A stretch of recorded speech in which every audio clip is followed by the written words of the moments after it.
আমের সিজন শেষ হয়ে যাওয়ার আগেই আম সত্ত্বের এই মজাদার রেসিপিটি বানিয়ে ফেলুন। আসসালামু আলাইকুম বন্ধুরা, আজ আমি নিয়ে আসলাম আম সত্ত্বের টক ঝাল মিষ্টি রেসিপি। প্রথমে আমি পাকা কাঁচা আম কেটে নিয়েছি ছোট ছোট পিস করে। এখন সামান্য পরিমাণে পানি আর লবণ দিয়ে আমগুলো সিদ্ধ করে নিব। ঢাকনা উঠিয়ে নেড়ে চেড়ে দিব। আমার আমগুলো যেহেতু পাকা আম, সেহেতু নিচে পোড়া লেগে যাওয়ার সম্ভাবনা থাকবে, তাই অনবরত নেড়ে চেড়ে আমগুলো সিদ্ধ করে নিতে হবে। নিচে পোড়া লেগে গেলে খেতে ভালো লাগবে না।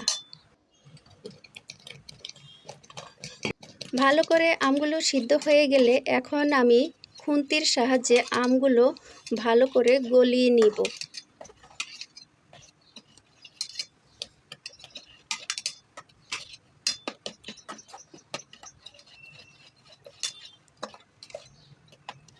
আমগুলো সিদ্ধ হয়ে গেলে চুলা বন্ধ করে ঠান্ডা করার জন্য রেখে দিব।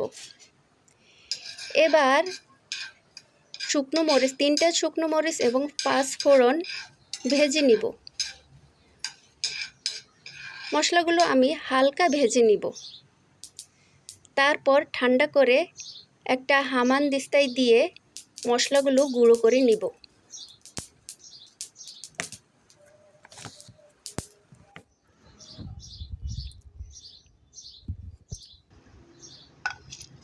মশলাগুলো বেশি গুঁড়ো করা লাগবে না, হালকা গুঁড়ো গুঁড়ো করে নিব।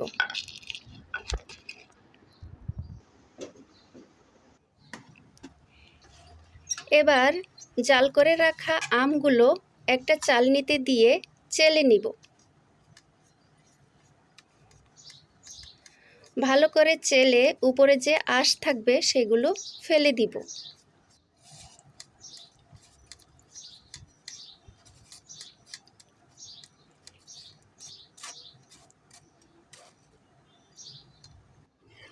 এখন আমের পিউরিটা আবার চুলায় জালের জন্য বসিয়ে দিব।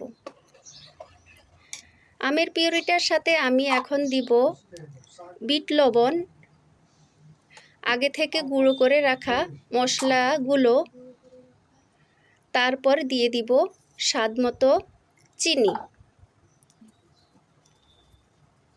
যার যার পছন্দ অনুযায়ী চিনি ব্যবহার করবেন, যে যেমন মিষ্টি খান সে সেরকম চিনি দিবেন। এখন দিয়ে দিব সাধারণ লবণ। সব কয়টা মশলা দিয়ে ভালো করে নেড়ে চেড়ে এখন আমি জাল করে নিব। জাল করে পানিটা টানিয়ে নিব।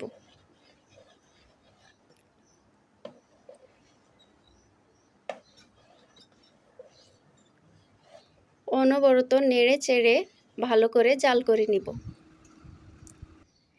এবার আমি যেই প্লেটে আমসত্ত্বটা রোদে দিব, সেই প্লেটে সামান্য পরিমাণে সরিষার তেল দিয়ে ব্রাশের সাহায্যে সারা প্লেটে লাগিয়ে নিব। এখন জাল করে ঠান্ডা করে নেওয়া আমের পিউরিটা দিয়ে দিব।